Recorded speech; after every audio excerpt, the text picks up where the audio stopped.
ನನ್ನ ತಲೆ ಒಂದು ಅರ್ಥದಲ್ಲಿ ಕಸದ ಬುಟ್ಟಿಯಾಗಿದೆ.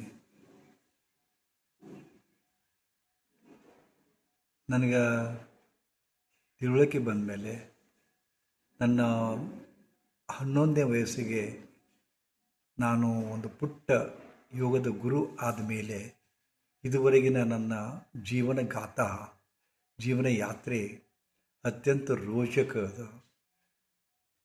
ಇಷ್ಟೆಲ್ಲ ಒಂದು ದಿವ್ಯ ಅನುಭವ ಪಡ್ಕೋಬೇಕಾದ್ರೆ ಲಕ್ಷಾನುಗಟ್ಟಲೆ ಮಂದಿ ಬಂದು ನನ್ನ ಭಾಳ ಒಂದು ದೊಡ್ಡ ವಿಜ್ಞಾನಿ, ದೊಡ್ಡ ಯೋಗಿ, ದೊಡ್ಡ ಸ್ವಾಮಿ ಅಂತ ತಿಳ್ಕೊಂಡು ತಮ್ಮದೆಲ್ಲ ಸಾರಾಸಗಟಾಗಿ ಹಿಂದೆ ಮುಂದೆ ನೋಡಿದ ನನ್ನ ಮುಂದೆ ತೋಡ್ಕೊಳ್ಳೋದು ನೋಡಿದ್ರಪ್ಪ ಅಂತಂದ್ರೆ ಏನು ನಗಬೇಕೋ, ಅಳಬೇಕೋ, ಹೆಮ್ಮೆ ಪಡಬೇಕೋ, ವಿಷಾದ ಪಡಬೇಕು, ಏನು ನನಗೆ ಅರ್ಥ ಆಗೋದಿಲ್ಲ.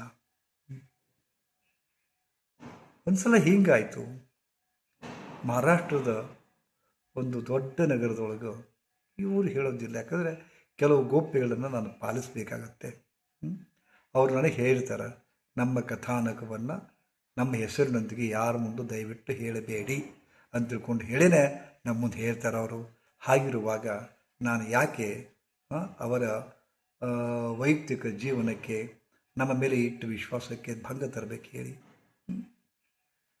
ಮಹಾರಾಷ್ಟ್ರದ ಒಂದು ನಗರಕ್ಕೆ ನಮ್ಮದೊಂದು ಶಿಬಿರ ನಡೆದಿತ್ತು. ನಮ್ಮನ್ನು ಶಿಬಿರಕ್ಕೆ ಕರೆಸಿದವರ ಮನೆ ಚಿಕ್ಕದಿರೋದ್ರಿಂದ ಅವರು ಒಂದು ಲಾಡ್ಜಿನೊಳಗೆ ನಮಗೆ ರೂಮ್ ಮಾಡಿಕೊಟ್ಟಿದ್ರು, ನನ್ನ ಶಿಷ್ಯನಿಗೆ ಮತ್ತು ನನಗೆ.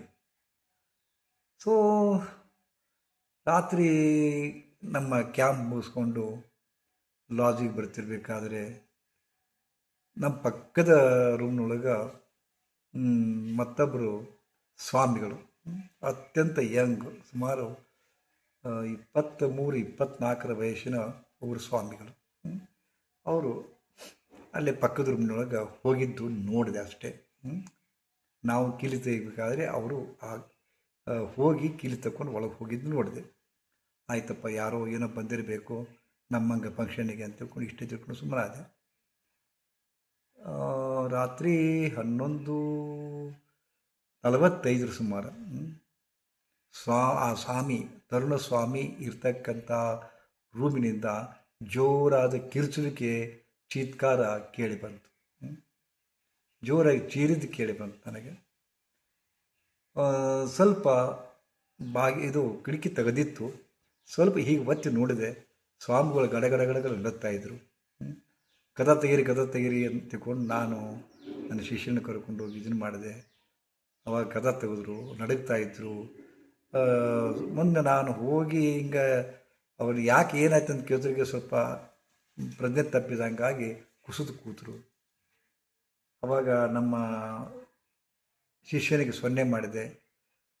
ಬಾತ್ರೂಮ್ ಒಳಗಿಂದ ನೀರು ತಂದು ಸಿಂಪಡಿಸಿದರು, ಕೈ ತಿಕ್ಕಿದ್ರು, ಕಾಲು ತಿಕ್ಕಿದ್ರು, ನೀರು ಕುಡಿಸಿದ್ರು. ಒಂದು 2-3 ನಿಮಿಷ ಎದ್ದು ಕೂತರು ಅವರು. ಯಾಕೆ ಏನಾಯ್ತು ಅಂತ ಕೇಳಿದೆ. ಅವ ನನ್ನ ಕಡೆ ಅವ್ರ ಸ್ವಾಮಿಗಳು ನನ್ನ ಕಡೆ ನೋಡ್ತಾ ನನ್ನ ಶಿಷ್ಯನ ಕಡೆ ನೋಡಿದರು. ನನಗೆ ಸೂಕ್ಷ್ಮವಾಗಿ ಅರ್ಥ ಆಯ್ತು. ನೀನು ರೂಮ್ಗೆ ಹೋಗು ಅಂತ ತಿಳ್ಕೊಂಡು ಅವ್ನು ಕಳಿಸಿದೆ. ಅವರು ನನ್ನ ತೆಕ್ಕಿ ಬಿಡ್ಕೊಂಡು ಕೂತರು, ಇನ್ನೂ ನಡುಗ್ತಾಯಿದ್ರು. ನಾನು ಯಾರು ಅವ್ರಿಗೆ ಗೊತ್ತಿರಲಿಲ್ಲ ಮೊದಲು. ಅವಾಗ ನಡುಗ್ತಾಯಿದ್ರು. ಹೇಳಿದರು ಅವರು, ಅಲ್ಲೊಂದು ನನಗೆ ಭೂತ ಕಾಣಿಸ್ತು, ದೆವ್ವ ಕಾಣಿಸ್ತು ಅಂತ ತಿಳ್ಕೊಂಡು, ಕಿಟಕಿಯಿಂದ, ಹಿಂಭಾಗದ ಕಿಟಕಿಯಿಂದ ದೆವ್ವ ಕಾಣಿಸ್ತು ಅಂತ ತಿಳ್ಕೊಂಡು ನನಗೆ ಆಶ್ಚರ್ಯ ಅನ್ನಿಸ್ತು. ದೆವ್ವ ಕಾಣಿಸ್ತು, ಅದು ಹೆಂಗೆ? ಅದು ನನಗೂ ಕುತೂಹಲ. ದೆವ್ವ ಹೆಂಗೈತೆ, ಹಂಗೆ ನೋಡಿದ್ರಂಗಾಯ್ತು, ಒಂದು ಶಾಂತಿ ಸಿಕ್ತು ಅಂತ ತಿಳ್ಕೊಂಡು ನಾನು ಅವ್ರನ್ನ ಸ್ವಲ್ಪ ಇದ್ರ ಮ್ಯಾಗ ಕುರ್ಚಿ ಮ್ಯಾಗ ಕೂಡಿಸಿ ನಾನು ಹಿಂಭಾಗಲಿಕ್ಕೆ ಹೋದೆ. ಹಿಂದಿನ ಗೋಡೆ ಇರತಕ್ಕಂಥ ಕಿಟಕಿ ಹಿಂದೆ ನೋಡಿದೆ ಹಣಿಕೆ ಹಾಕಿ. ಅವಾಗ ನನಗೆ ಆಶ್ಚರ್ಯ ಅನ್ನಿಸ್ತು. ಅಲ್ಲಿ ಆಗಿದ್ದೇನಪ್ಪ ಅಂತಂದ್ರೆ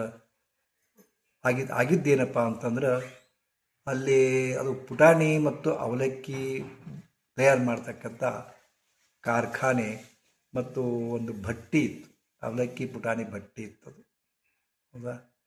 ಸೊ ಅದರಿಂದ ರಾತ್ರಿ ಬಹುಶಃ ಅಮಾವಾಸ್ಯೆಯ ದಿನಗಳಿರಬೇಕು, ಪೂರ್ಣ ಕತ್ತಲ. ಆ ಕತ್ತಲದೊಳಗೆ ಆ ಪುಟಾಣಿ ಬಟ್ಟೆ ಒಳಗಿಂದ ಕಿಡಿ ಹಾರ್ತಿದ್ದು, ಒಂದು ಹೊಗೆ ಬರ್ತಿತ್ತು, ಹಿಂಗೆ ಹಿಂಗೆ ಹಿಂಗೆ ಹಿಂಗೆ ಅಳಿಗಾಡ್ತಾ ಹೊಗೆ ಬರ್ತಿತ್ತು. ತಡಬರಕ್ಕೆ ಅವು ಕಿಡಿಗಳಿ ಇರ್ತಿದ್ವು, ಕಿಡಿಗಳಿ ಇರ್ತಿದ್ವು. ಥೇಟ್ ಒಂದು ಭೂತ, ಅಲ್ಲಾವುದ್ದೀನ್ ಭೂತ ಹಿಂಗೆ ಬಂದು ಗಾಳಿಯಾಗ ಹೋಗ್ತದಲ್ಲ ಹಾಗೆ ಕಾಣಿಸ್ತಿತ್ತು. ಆ್ಯಕ್ಚುಲಿ ನನಗನ್ನಿಸ್ತು ಇದನ್ನೇ ಭೂತ ಅಂತ ತಿಳ್ಕೊಂಡಾರ ಅಂತ ತಿಳ್ಕೊಂಡು ಇದು ಮಾಡಿದೆ. ಇಲ್ಲ ರೀ, ಬಂದೆ. ಇಲ್ಲ ರೀ, ನೀವು ನೋಡಿದ್ದು ಭೂತ ಅಲ್ಲ, ಅದು ಕೆಳಗಡೆ ಹಿಂದೆ ಅದು ಭಟ್ಟಿ ಇದೆ, ಅದು ಬಹುಶಃ ಅದು ಏನೋ ಒಂದು 7-8 ಮಂದಿ ಅಡ್ಡಾಡ್ತಾ ಇದ್ದಾರೆ, ಇದನ್ನು ಮಾಡ್ತಾ ಇದ್ದಾರೆ, ಹುರಿತಾ ಇದ್ದಾರೆ ನೋಡಿ ಅಂತ ತಿಳ್ಕೊಂಡು ಅವ್ರಿಗೆ ತೋರಿಸಿದೆ. ಅಯ್ಯೋ ದೇವರೇ ಅಂತ ತಿಳ್ಕೊಂಡು ಅವರು ಇದನ್ನು ಮಾಡಿದರು. ಆದಾಗ್ಯೂ ಸಹಿತ ಅವ್ರಿಗೆ ಭಯ ಇತ್ತಿನ್ನು. ಅವಾಗ ನಮ್ಮದು ಸಮಾಚಾರ ಸಮಾಲೋಚನೆ ಶುರುವಾಯಿತು. ಯಾರು, ಯಾವ ಊರು, ಏನು ಎಲ್ಲವನ್ನು ಸ್ವಲ್ಪ ಮಾತಾಡ್ತಾ ಕೂತೀವಿ. ಮಾತಾಡ್ತಾ ಕೂತ ಮೇಲೆ ಒಂದು ಸ್ವಲ್ಪ ಮಾತಾಡಿದ ಮೇಲೆ ತಣ್ಣಗೆ ಕೂತರು. ಯಾವ ಮಠದ ಸ್ವಾಮಿ ಅಂತೇಳಿ ಕೇಳಿದೆ. ಅಲ್ಲೇ ಮಹಾರಾಷ್ಟ್ರದ ಒಂದು ಭಾಗದ ಮಠಕ್ಕೆ ಅವರು ಸ್ವಾಮಿಗಳಾಗಿದ್ದರು. ಸೊ ಕೇವಲ 7 ವರ್ಷ ಇದ್ದಾಗಲೇ ಅವರು ಆ ಮಠಕ್ಕೆ ಉತ್ತರಾಧಿಕಾರಿಯಾಗಿ ಸಿಲೆಕ್ಟ್ ಆಗಿ ಎಲ್ಲ ವಿದ್ಯಾಭ್ಯಾಸ ಎಲ್ಲ ಹಿರಿಯ ಸ್ವಾಮಿಗಳು ಮಾಡಿಸಿದ್ರಂತ. ಮುಂದೆ 19ನೇ ವಯಸ್ಸಿಗೆ ಅವರನ್ನು ಪೀಠೆ ಮೇಲೆ ಕೂಡಿಸಿ ಅವರನ್ನು ಪೂರ್ಣ ಪ್ರಮಾಣದೊಳಗೆ ಆ ಮಠದ ಉತ್ತರಾಧಿಕಾರಿ ಅಂತ ಅನೌನ್ಸ್ ಮಾಡಿದ್ದು ಆಯಿತು. ಈಗ ಏನಾಗಿತ್ತು, ಈ ಉರಿ ವಯಸ್ಸಿನೊಳಗೆ ಅವರು ಸ್ವಾಮಿಗಳಾಗಿಬಿಟ್ಟಿದ್ರು. ಹೇಳ್ತಾ ಹೋದರು ತಮ್ಮ ಸಂಕಟವನ್ನು ಹೇಳ್ತಾ ಹೋದರು. ಈಗ ನಾನು ನಿಮಗೆ ಅವರು ಹೇಳಿದ್ದನ್ನು ಹೇಗೆ ಹೇಳಲಿ ಅಂತಿಕೊಂಡು ಹಿಂದೆ ಮುಂದೆ ನೋಡ್ತಾ ಇದ್ದೀನಿ. ಅದಕ್ಕೆ ಸಹಿತ ಏನು ನಾನಂತ ಅವ್ರ ಹೆಸರು ಹೇಳ್ತಾ ಇಲ್ಲ. ಆದರೆ ಮತ್ತು ಇದನ್ನು ಹೇಳಿದ್ರಪ್ಪ ಅಂದರೆ, ಇದನ್ನು ತೋಡ್ಕೊಂಡ್ರಪ್ಪ ಅಂತಂದ್ರೆ ಎಷ್ಟೋ ಮಂದಿಗೆ ಸ್ವಲ್ಪ ಅಸಮಾಧಾನ ಆಗ್ತದೆ. ಇದನ್ನೆಲ್ಲ ನಾನು ಹೇಳಬಾರ್ದಾಗಿತ್ತು ಅಂತ ಅವ್ರ ಭಾವನೆ ಬರಬಹುದು.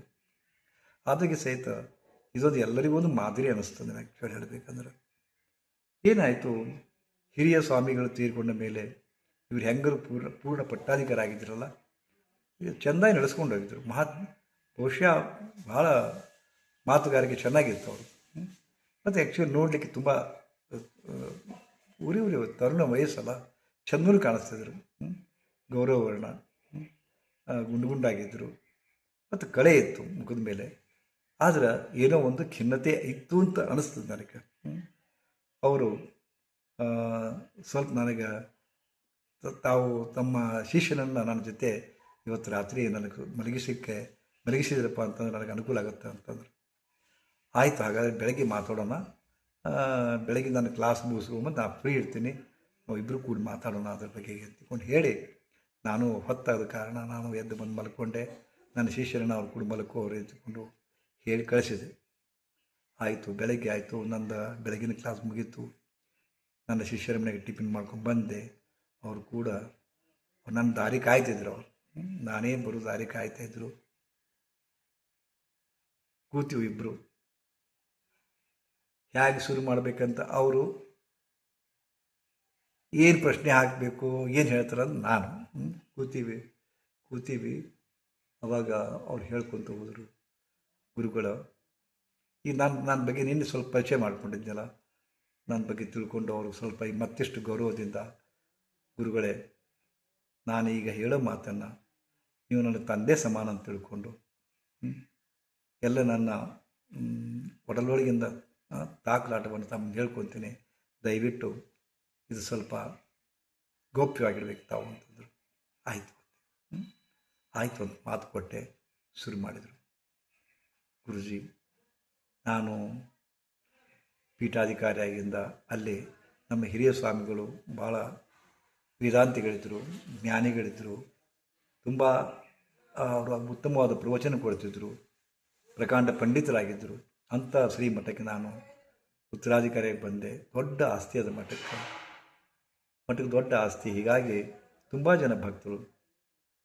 ನಾನು ಕೇವಲ 2 ವರ್ಷದ ಹಿಂದೆ ನಮ್ಮ ಮಠಕ್ಕೆ ಸಾಕಷ್ಟು ಜನ ಭಕ್ತರು ಬರ್ತಾರಲ್ಲ, ಒಬ್ಬ ಹೆಣ್ಮಗಳು ಬಂದು ತನ್ನ ಮಗಳನ್ನು ಕರ್ಕೊಂಬಂದು ಸ್ವಲ್ಪ ಪರಿಚಯ ಮಾಡಿಸಿದ್ಲು, ನಮಸ್ಕಾರ ಮಾಡಿದರು, ಇದಾಯಿತು. ದಿನಾಲೂ ಬರಕತ್ತಿದ್ರು ಅವರು ಒಂದು ಯಾವುದೋ ಕಾರಣಕ್ಕಾಗಿ ಬಂದರು.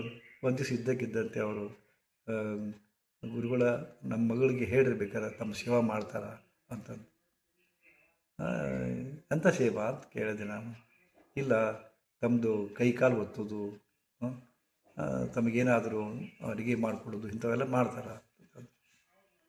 ನನಗೆ ಮುಜುಗರ ಅನ್ನಿಸ್ತು, ಆದಾಗೆ ಸಹಿತ ಒಳಗೊಳಗೆ ನನಗೆ ಸಂತೋಷ ಆಯಿತು. ತುಂಬ ಆಕೆ ತರುಣಿ ಇದ್ಲು, ಚಲುವೆ ಇದ್ಲು. ನಾನು ಆಯಿತು, ನೀವು ಕರ್ಕೊಂಬರ್ತಾ ಇರ್ರಿ, ತನಗೇನು ತಿಳಿತದ ಸೇವೆ ಮಾಡಲಿ ಅಂತ ತಿಳ್ಕೊಂಡು ನಾ ಹೇಳಿದೆ. ಮಾರನೇ ದಿವಸ ಶುರು ಆಯಿತು. ಕಸ ಹೊಡೆದು ನಮ್ಮ ಪ್ರೈವೇಟ್ ರೂಮನ್ನು ಕಸ ಹೊಡಿತಿದ್ಲು, ಒರೆಸ್ತಿದ್ಲು. ಆಮೇಲೆ ಸಾಯಂಕಾಲ ಆದ ಕೂಡಲೇ ಕಾಲು ತಿಕ್ಕಕ್ಕೆ ಬಂದಳು, ಕಾಲು ಒತ್ತಿದ್ಲು. ನನಗೆ ಭಾಳ ಒಂಥರ ರೋಮಾಂಚನ ಆಗ್ತಿತ್ತು. ನನ್ನ ಜ್ಞಾನ, ನನ್ನ ಬ್ರಹ್ಮಚರ್ಯ ಎಲ್ಲವೂ ಕರಿ ಹೋಗ್ತಾ ಇದೆ ಅವಳ ಸ್ಪರ್ಶದೊಳಗೆ ಅನ್ನಿಸ್ತಾ ಇತ್ತು. ಬೇಡ ಅಂತಕ್ಕಂಥ ಮನಸ್ಸಿದೆ, ಆದರೆ ಬೇಡ ಅನ್ಲಿಕ್ಕೆ ಮನಸ್ಸೇ ಬರ್ತಾ ಇಲ್ಲ. ಬೇಡ ಅನ್ಬೇಕನ್ಸುತ್ತೆ, ಬರ್ತಾ ಇಲ್ಲ ಮನಸ್ಸು. ಹೀಗೆ ಈ ತಾಕಲೊಳಗೆ ಅವಳ ಸಾಂಗತ್ಯದಲ್ಲಿ ನಾನು ಕರಿಗೆ ಹೋದೆ. ಕೊನೆಗೊಮ್ಮೆ ಏನು ಆಗಬಾರ್ದಾಗಿತ್ತೋ ಅದು ಆಗಿಬಿಡ್ತು. ಅವಳು ಕೂಡ ನಾನು ಬೆರೆತು ಬಿಟ್ಟೆ. ಆದ್ರೆ ಅದು ಪೂರ್ವಗ್ರಹ ಯೋಜಿತವಾದಂಥ ಒಂದು ಕೃತ್ಯ ಅಂತ ನನಗೆ ಆಮೇಲೆ ಅನ್ನಿಸ್ತು. ಈಗಿನ ಸೇವಾಕ್ಕೆ ಕಳಿಸ್ತೀನಿ ಅಂತ ಹೇಳಿ ಆಕಿನ ಸೇವಾಕ್ಕೆ ಕಳಿಸಿ ನನ್ನ ಸೇವಾ ಮಾಡೋದನ್ನು ಎಲ್ಲ ಸ್ವಲ್ಪ ಫೋಟೋ ತೊಗೊಂಡಿದ್ರು ಅವರು, ಗೌಪ್ಯವಾಗಿ ಫೋಟೋ ತೊಗೊಂಡಿದ್ರು ಅವರು. ತೊಗೊಂಡಾದ್ಮೇಲೆ ನನಗೆ ಬ್ಲ್ಯಾಕ್ ಮೇಲ್ ಶುರು ಮಾಡಿದರು. ಒಂದು 5-6 ಮಂದಿ ಇದ್ದರು ಅವರು, ಕುಟುಂಬದವರು ಮತ್ತು ಮಠದ ಸ್ವಲ್ಪ ಶಿಷ್ಯರುಗಳೇ ಅದರಲ್ಲಿ ಶಾಮೀಲಾಗಿ ನನಗೆ ಬ್ಲ್ಯಾಕ್ ಮೇಲ್ ಮಾಡೋಕ್ಕೆ ಶುರು ಮಾಡಿದರು. ನಾವು ಇದನ್ನು ಪ್ರಕಟ ಮಾಡ್ತೀವಿ, ನಮಗಿಷ್ಟು ಬೇಕು ಅಷ್ಟು ಬೇಕು ಅಂತ ತಿಳ್ಕೊಂಡು ಹಣ ಕೇಳಿ ಶುರು ಮಾಡಿದರು. ಭಕ್ತರು ಕೊಡ್ತಕ್ಕಂಥ ಕಾಣಿಕೆ ಸಾಕಷ್ಟು ಬರ್ತಿತ್ತು ನನಗೂ. ಹೀಗಾಗಿ ಅವರು ಕೇಳಿದ್ದನ್ನು ಕೊಟ್ಕೊತ ಹೋದೆ. ಕೊನೆಗೆ ಎಲ್ಲಿವರೆಗೆ ಬಂತಪ್ಪ ಅಂದ್ರೆ, ಮಠದ ಆಸ್ತಿ ತುಂಬ ಇತ್ತಲ್ಲ, ಕೆಲವೊಂದಿಷ್ಟು ಆಸ್ತಿ ತಮ್ಮ ಹೆಸರಿಬ್ಬರು ಕೂಡ ಕೇಳಿದರು. ನಾನು ಅವರು ಹೇಳಿದ್ದನ್ನು ಪುಂಗಿ ಉಜ್ಜಿದ ಹಾವಿನಂತೆ, ಪುಂಗಿ ಕೇಳಿಸ್ಕೊಂಡು ಹಾವಿನಂತೆ ತಲೆ ಆಡಿಸ್ತಾನೆ ಬಂದೆ. ಸಾಕಷ್ಟು ನನ್ನ ಕಡೆಯಿಂದ ಪೀಕಿದರು. ಆದರೆ ನನಗೆ ಇವತ್ತು ಅವ್ರನ್ನ ದೂರ ಇಡಲಿಕ್ಕೂ ಆಗ್ತಾ ಇರಲಿಲ್ಲ, ಸಮೀಪ ಬಿಡಲಿಕ್ಕೂ ಭಯ ಆಗ್ತಾಯಿತ್ತು. ಈಗ ಅದಕ್ಕೆ ಸಹಿತ ಹಿಂಗೆ 2 ವರ್ಷ ಕಳ್ಕೊಂಡು ಬಂತು. ಇತ್ತೀಚೆಗೆ ಅವರು ನನಗೆ ಭಾಳ ಹಿಂಸೆ ಕೊಡಕತ್ತಿದ್ರು. ಅದಕ್ಕೆ ಅವ್ರ ಹಿಂಸೆ ಹೆಚ್ಚಾದಾಗ ನಾನು ಅವಾಗವಾಗ ಈ ಮಠಕ್ಕೆ ಈ ಲಾಜಿಗೆ, ಈ ಊರಿಗೆ, ಈ ಲಾಜಿಗೆ ಬಂದು ಒಬ್ಬನೇ ಇದ್ಕೊಂಡು ಹೋಗ್ತಿದ್ದೆ. ಆದರೆ ಒಬ್ಬನೇ ಇದ್ಕೊಂಡಾಗ ನಾನು ಏನು ಮಾಡ್ತಿದ್ದೆನಪ್ಪ ಅಂದ್ರೆ, ಬರಬೇಕಾದ್ರೆ ನಮ್ಮ ಶಿಷ್ಯರೊಬ್ಬರ ಪ್ಯಾಂಟು ಮತ್ತು ಟಿ ಶರ್ಟ್ ತರ್ತಾಯಿದ್ದೆ. ಬಂದು ಇಲ್ಲಿ ಹಾಕ್ಕೊಂಡು ನನ್ನ ಕ್ಯಾವಿ ಮತ್ತು ಎಲ್ಲ ಬಟ್ಟೆ ಕಳಚಿಟ್ಟು ಹಾಕ್ಕೊಂಡು ಎಲ್ಲ ಕಡೆ ಅಡ್ಡಾಡ್ತಿದ್ದೆ. ಎಲ್ಲ ಕಡೆ ತಿನ್ಕೊಂತ ಅಡ್ಡಾಡ್ತಿದ್ದೆ. ಯಾವ ಬಂಧನ ಇಲ್ಲದೆ ನನಗಿದು ಭಾಳ ಹಿಡಿಸ್ತಿತ್ತು. ಒತ್ತಡದ ಬದುಕಿನೊಳಗೆ ಇಲ್ಲಿ ಬಂದು ಆರಾಮಿರ್ತಿದ್ದೆ 2-3 ದಿವಸ. ಹೀಗೆ ಇರೋತ್ನಾಗ ಈ ಸಾರಿ ಹಿಂಗಾಯ್ತಿದ್ದು. ಆವಾಗ ನನಗೆ ಅನಿಸಿದ್ದು, ಅವರೇ ಹೇಳಿದರು, ಏನಪ್ಪ ಅಂದ್ರೆ, ಗುರೂಜಿ ಇವರೆಲ್ಲ ನಮ್ಮನ್ನು ಅತ್ಯಂತ ಚಿಕ್ಕ ವಯಸ್ಸಿನೊಳಗೆ ನಾನು ಸ್ವಾಮಿಗಳನ್ನ ಮಾಡಿ ಈ ಸಮಾಜ ತಪ್ಪು ಮಾಡ್ತಾಯಿದ್ದೆ. ಆ್ಯಕ್ಚುಲಿ ಎಲ್ಲ 60 ವಯಸ್ಸಿನ ಮೇಲ್ಪಟ್ಟವ್ರನ್ನ ಸ್ವಾಮಿಗಳನ್ನು ಮಾಡಿದರೆ ಚೆನ್ನಾಗಿರ್ತಿತ್ತು ಅನ್ನಿಸ್ತದೆ ಗುರೂಜಿ. ಯಾಕಂದರೆ ನಮಗೆಲ್ಲ ಕಾಮನೆಗಳನ್ನು ಕಟ್ಟಿ ಹಾಕೋದು ಈಗ ಭಾಳ ದುಷ್ಟರ ಗುರೂಜಿ, ಹೀಗೆಲ್ಲ ಹೇಳ್ತಾ ಹೋದರು. ನಾ ಹೇಳಿದೆ, 60 ಅಲ್ಲ 70, 80 ವಯಸ್ಸಿನವ್ರು ಸಹಿತ ಇವತ್ತು ಆ ಕಾಮನೆಗೆ ಒಳಗಾಗ್ತಾ ಇದ್ದಾರೆ, ಆ ಪ್ರಲೋಭನೆಗೆ ಒಳಗಾಗ್ತಾ ಇದ್ದಾರೆ. ಇನ್ನು ನೀವು ಏನು ಮಹಾ ಉರಿ ಒಂದೊಳಗೆ ಆಗಿದ್ದಿರಲ್ಲ, ಇದು ಸಹಜದ ಅಂದೆ. ಅವ್ರು ಮತ್ತಿಷ್ಟು ಸ್ವಲ್ಪ ಇದು ಬಂತು ಅವ್ರಿಗೆ, ಇದು ಸಹಜನ. ಅವರಿಗೆಲ್ಲ ಮತ್ತೆ ತುರ್ಕೊತ ಹೋದರು. ತಮ್ಮ ಆಗ್ತಕ್ಕಂಥ ಭಾವನೆಗಳು, ತಮ್ಮ ತಾಕಲಾಟ, ಅವರು ಕಷ್ಟ ಕೊಡೋದು ರೀತಿ, ತಾವು ಏನು ಎದುರಿಸ್ತಾರ ಅದೆಲ್ಲವನ್ನು ಹೇಳ್ತಾ ಹೋದರು. ಆವಾಗ ಅನ್ನಿಸ್ತು ನನಗೆ, ಅವ್ರು ಹೇಳಿದ್ದು ಸರಿ ಇತ್ತು ಅನಿಸುತ್ತೆ. ಯಾಕೆ ನಮ್ಮ ಸಮಾಜ 60-70 ವಯಸ್ಸಾದವರನ್ನು ಇನ್ನೇನು ಅವ್ರ ಕತೆ ಇನ್ನೊಂದು 8-10 ವರ್ಷ ಬದುಕ್ತಾರಪ್ಪ ಅಂದ್ರೆ ಆ ಹೊತ್ತಿನೊಳಗೆ ಅವರು ಸ್ವಾಮಿಗಳು ಮಾಡಿದ್ರೆ ನಿಜವಾಗ್ಲೂ ಅವರು ಆ ಪೀಠಕ್ಕೆ ನ್ಯಾಯವನ್ನು ಒದಗಿಸ್ತಾರೆ ಅಂತ ಅನ್ನಿಸ್ತು ಆ್ಯಕ್ಚುಲಿ ಹೇಳಬೇಕಾದ್ರೆ. ಆ ದಿವಸೊಳಗೆ ಇದು ನನಗೆ ಭಾಳ ಚಿಂತನೆ ಮಾಡ್ಲಿಕ್ಕೆ ಹತ್ತು. ಇಂಥ ಇವರು ನನಗೆ ಆ ದೃಶ್ಯವನ್ನು ಕಂಡು ಅದು ಭೂತ ಇರದೇ ಇತ್ತು, ದೆವ್ವ ಇರದೇ ಇತ್ತು. ಆದರೆ ಅವರಿಗೆ ಅನುಮಾನ, ಸಂಶಯ ಮತ್ತು ಆ ಹೆದರಿ ತಂತು. ಏನು ಚೀರಿದ್ರು ಅಷ್ಟಕ್ಕಾಗಿ ನಾನು ಹೋದೆ, ಇದೆಲ್ಲ ಗೊತ್ತಾಯ್ತು. ಆದರೆ ಇನ್ನೂ ಗೊತ್ತಿರದೇ ಇರತಕ್ಕಂಥ ಎಷ್ಟು ಸನ್ನಿವೇಶಗಳು, ಅವಘಡಗಳು ನಮ್ಮ ಸಮಾಜದೊಳಗೆ ಅದಾವ ಅಂತ ಅನ್ನಿಸ್ತದ. ನನಗೆ ಅನೇಕ ಯೋಚನೆಗಳು ಬರಲಿಕ್ಕೆ ಶುರು ಆದವು. ನಾನು ಬ್ರಹ್ಮಚರ್ಯಕ್ಕೆ ಎಷ್ಟು ಒತ್ತು ಕೊಡ್ತಾ ಇದ್ದೆ, ಭಾಳ ದೊಡ್ಡ ಸಾಧನೆ ಮಾಡ್ತಾಯಿದ್ದೆ. ನನ್ನಷ್ಟು ನಾನೇ ಈ ಆ ಸ್ವಾಮಿ, ಕಿರಿಯ ಸ್ವಾಮಿ ಎದುರಿಸ್ತಕ್ಕಂಥ ಎಲ್ಲ ಸಮಸ್ಯೆಗಳನ್ನ ನಾನು ನನ್ನ ಬಾಲ್ಯದೊಳಗೆ ಎದುರಿಸಿದ್ದೆ. ಏನಾದರೂ ನನಗೆ ಕಾಮನೆಗಳು ಬಂದಾಗ, ಏನಾದರೂ ಲೈಂಗಿಕ ಭಾವನೆಗಳು ಹೆಣ್ಮಕ್ಕಳು ನೋಡಿದಾಗ ಉಕ್ಕೇರಿದಾಗ ನಾನೇ ಕಪಾಳ ಹುಡ್ಕೊತಿದ್ದೆ. ತಣ್ಣೀರು ಸ್ನಾನ ಮಾಡ್ತಿದ್ದೆ, 1,000 ಬೆಟ್ಟಕ್ಕೆ ತೆಗಿತಿದ್ದೆ, ದೇಹವನ್ನು ದಂಡಿಸ್ತಿದ್ದೆ, ಹೀಗಾಗಿ ಶವನಗೊಳಿಸ್ತಿದ್ದೆ. ಆದರೆ ಭಾಳ ಕಠಿಣದ ಅನಿಸುತ್ತೆ ಈ ಬ್ರಹ್ಮಚರ್ಯ ಪರಿಪಾಲನೆ ಅನ್ನೋದು. ಈಗ ಹಿಂದಿನ ಸ್ವಾಮಿಗಳು ಅದಕ್ಕೆ ಆವುಗಳನ್ನು ಹಾಕ್ತಿದ್ರು ಅವರು, ಸೆಕ್ಸ್ ಕಂಟ್ರೋಲ್ ಮಾಡ್ಕೊಳ್ಳಿಕ್ಕೆ. ಯಾಕಂದರೆ ಅವರು ಕೂಡ ನಮ್ಮಂತೆ ಮನುಷ್ಯರಲ್ಲ. ನಾವು ಉಣ್ಣೋ ಊಟ, ತಿನ್ನೋ ಆಹಾರ ಎಲ್ಲ ನಮಗೆ ಸ್ಟಿಮ್ಯುಲೇಷನ್ ಮಾಡ್ತಕ್ಕಂಥ, ಲೈಂಗಿಕವಾಗಿ ಸ್ಟಿಮ್ಯುಲೇಷನ್ ಮಾಡ್ತಕ್ಕಂಥ ಆಹಾರಗಳೇ ನಾವು ತಿಂತಾ ಇರಬೇಕಾದ್ರೆ, ನಮ್ಮಂತೆ ಮನುಷ್ಯರೇ ಇರಬೇಕಾದ್ರೆ ಮತ್ತು ಅವರಿಗೆ ಬರಬೇಡ ಅಂದರೆ ಹೆಂಗೆ ಬರದೇ ಇರಲಿಕ್ಕೆ ಶಕ್ಯದ. ಆದರೆ ನನಗೆ ಪದೇ ಪದೇ ಅನ್ನಿಸ್ತದ, ಸ್ವಾಮಿ ಅನ್ನೋದು ಶಬ್ದಕ್ಕೆ ಅವ್ರು ಏನು ಕೊಟ್ಟಿದ್ದಾರೆ ಅರ್ಥ ಗೊತ್ತಿಲ್ಲ. ಆದರೆ ನನ್ನ ಗುರುಗಳು ಹೇಳ್ತಾ ಇದ್ದದ್ದು ನನಗೆ ಈಗಲೂ ನೆನಪು ಬರ್ತಾ ಇದೆ. ಸ್ವಾಮಿ ಅಂತ ಏನು ಅರ್ಥ ಗೊತ್ತಾ ನಿನಗೆ ಬಸವರಾಜ್ ಅನ್ನೋರವರು? ಗುರುಜಿ ಏನು ಅಂತ ಕೇಳ್ತಿದ್ದೆ. ಸ್ವಾಮಿ ಅಂದರೆ ಒಡೆಯ ಅಂತ, ಸ್ವಾಮಿ ಅಂದರೆ ಮಾಲಕ ಅಂತ. ಎದುರು ಮೇಲೆ ಯಾರ ಮೇಲೆ ಮಾಲಕ, ಯಾರ ಮೇಲೆ ಒಡೆಯ? ಸ್ವಾಮಿ ಯಾರ ಮೇಲೆ ಒಡೆಯ, ಯಾರ ಮೇಲೆ ಮಾಲಕ? ಸ್ವಮಿ ಅಂದರೆ ತನ್ನ ಮೇಲೆ ತಾನು ಒಡೆಯ ಆಗಬೇಕು, ತನ್ನ ಇಂದ್ರಿಯಗಳ ಮೇಲೆ ಒಡೆಯ ಆಗಬೇಕು, ಮಾಲೀಕ ಆಗಬೇಕು, ಕಂಟ್ರೋಲ್ ಇಟ್ಕೋಬೇಕು. ಆವಾಗ ಅವನಿಗೆ ಸ್ವಾಮಿ ಅಂತಾರೆ. ಆದರೆ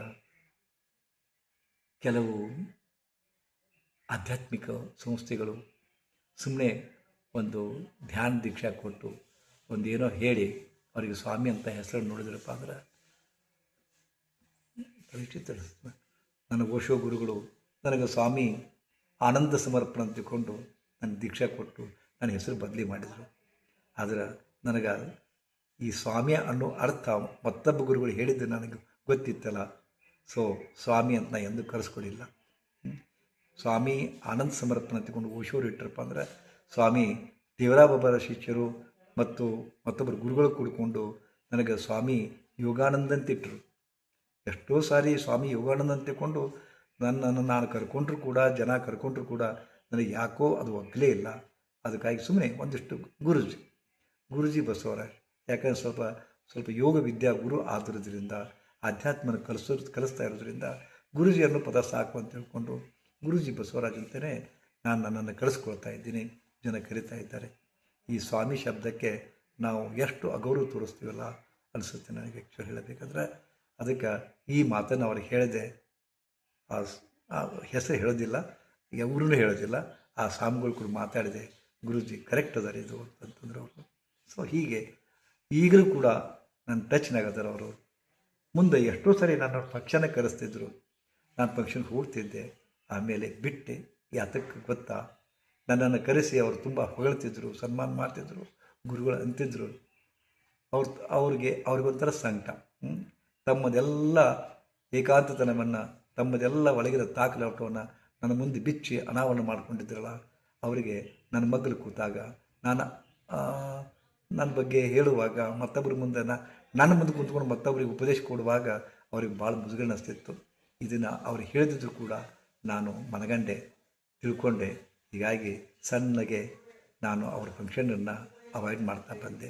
ಯಾಕಂದರೆ ಅವ್ರಿಗೂ ಮುಜುಗರ, ಮತ್ತು ಅವ್ರನ್ನ ಹೊಗಳ್ತಿರ್ಬೇಕಾದ್ರೆ ಇಂಥ ತಪ್ಪು ಮಾಡಿದವರು ಹೆಂಗೆ ಸ್ವಾಮಿಗಳಾಗ್ತಾರ, ಒಡೆಯರಾಗ್ತಾರ, ಅಧಿಕಾರ ಆಗ್ತಾರೆ ನನಗೆ ಭಾವನ. ಸೊ ಇವ್ರ ಮುಂದೆ ಹೇಳ್ಕೊಂಡ್ಬಿಟ್ಟಿನಿ, ಕುಬ್ಜಾಗಿನಿ, ನನ್ನೆಲ್ಲ ತೊಳ್ಕೊಂಡ್ಬಿಟ್ಟಿನಿ ಅಂತ ಭಾವನಾ ಅವ್ರಿಗೆ ಇದೆಲ್ಲ ಬೇಡ ಅಂತ ತಿಳ್ಕೊಂಡು ಸ್ವಲ್ಪ ಅಷ್ಟಕ್ಕಷ್ಟೇ ದೂರವಾಗಿ ಅವರು ಅವಾಗ ಮಾತಾಡ್ತಾರೆ. ನಾನು ಚೆನ್ನಾಗಿದ್ದೆ ಅಂತಾರೆ, ಯಾವಾಗಲೂ ಒಂದು ಸಲ ಬರ್ತಾರೆ ಆಶ್ರಮಕ್ಕೆ. ಆಯ್ತು. ಸೊ ಇದು ಎಷ್ಟೋ ಜನ ಇನ್ನೂ ಭಾಳ ಇತ್ತು. ಅವ್ರು ಹೇಳಿದ್ದೆಲ್ಲವನ್ನು ಹೇಳ್ಕೊಂಡು ಕುಂತ್ರೆ ಸಾಕು. ಸೂಕ್ಷ್ಮವಾಗಿ ಅವರ ಒಂದು 7-8 ತಾಸು ಕನಿಷ್ಠ ಒಂದು 2 ದಿವಸ ಒಂದು 7-8 ತಾಸರ ಹಂಚಿಕೊಂಡಿದ್ದನ್ನು ವಿಚಾರಗಳನ್ನು ಎಲ್ಲವನ್ನೇ ಹೇಳ್ಕೊಂಡ್ರೆ ಏನದು. ಎಲ್ಲರೂ ನಾವು ನಮ್ಮ ಒಳಗಿರೋದನ್ನು ಮುಚ್ಚಿ ಹಾಕ್ಕೊಂಡು ಹೊರಗೆ ಆಭರಣವನ್ನು ತೋರಿಸ್ಕೊಳ್ತಾ ಇದ್ದೀವಿ, ನಾಟಕ ಮಾಡ್ತಾ ಇದ್ದೀವಿ. ಆದ ಕಾರಣ ಸಾಕು ಇಷ್ಟೇ. ಇಂಥದ್ದೊಂದು ಪ್ರಸಂಗವನ್ನು ಎಷ್ಟೋ ದಿನಗಳ ಹಿಂದೆಯೇ ನಾನು ಹೇಳ್ಕೋಬೇಕು ಅಂದ್ರೆ ಸಹಿತ ಇದನ್ನೆಲ್ಲ ಹೇಳ್ಕೊಳ್ಳುವಂಥ ವಿಷಯಗಳಲ್ಲ. ಇದು ಎಲ್ಲ ಕೆಲ ಮಂದಿ ನಮ್ಮ ನಡುವೆ ಸಮಾಜದೊಳಗೆ ಅನೇಕ ಸ್ವಾಮಿಗಳು ಸಂತರು ಇರ್ತಾರೆ. ಅವ್ರ ಮುಜುಗರ ನನ್ನಿಂದ ತರಬಾರದು ಅಂತ ತಿಳ್ಕೊಂಡು ಹೆದರಿಕೆಯಿಂದ ಮತ್ತು ಬೇಜಾರುಗೊಂಡ ಮನಸ್ಸಿನಿಂದ ಬಿಟ್ಟಿದ್ದೆ. ಯಾಕೋ ಅದನ್ನು ಕಾರ್ಕೋಬೇಕು ಅನ್ನಿಸ್ತದೆ. ಯಾಕೋ ಇಂಥದ್ದೊಂದು ಪ್ರಸಂಗವನ್ನು ತಮ್ಮ ಮುಂದೆ ಕಾರ್ಕೋಬೇಕು. ಯಾಕಂದರೆ ಎಷ್ಟು ನಾ ಹೇಳಿದ್ರೆ ಕಸದ ಡಬ್ಬಿ ನಂದು, ಎಲ್ಲ ಕಸ ನಾನು ತುಂಬಿದ್ರಪ್ಪ ಅಂದ್ರೆ ಮತ್ತು ನಾ ಹೆಂಗೆ ಖಾಲಿ ಮಾಡಲಿ. ಸೊ ನನಗೊಂದು ವಿರಂಬಳತೆ ಅದು. ಯಾಕಂದ್ರೆ ನಾ ಅವ್ರ ಹೆಸರು ಹೇಳಿಲ್ಲ, ಅವ್ರಿಗೆ ಮಾತು ಕೊಟ್ಟಂತೆ, ಮಠ ಹೇಳಿಲ್ಲ, ಊರು ಹೇಳಿಲ್ಲ. ಆದರೆ ನಿಜವಾಗಿ ನಡೆದ ಒಂದು ದೃಷ್ಟಾಂತವನ್ನು, ನಿಜವಾಗಿ ನಡೆದಂಥ ಒಂದು ಪ್ರಸಂಗವನ್ನು ತಮ್ಮ ಮುಂದೆ ಇಟ್ಟಿದ್ದೀನಿ. ನೀವು ಹೇಗೆ ತಗೊಂತೇಳೋದನ್ನು ನನಗೆ ಗೊತ್ತಿಲ್ಲ. ಶ್ರೀ ಗುರುದೇವ್.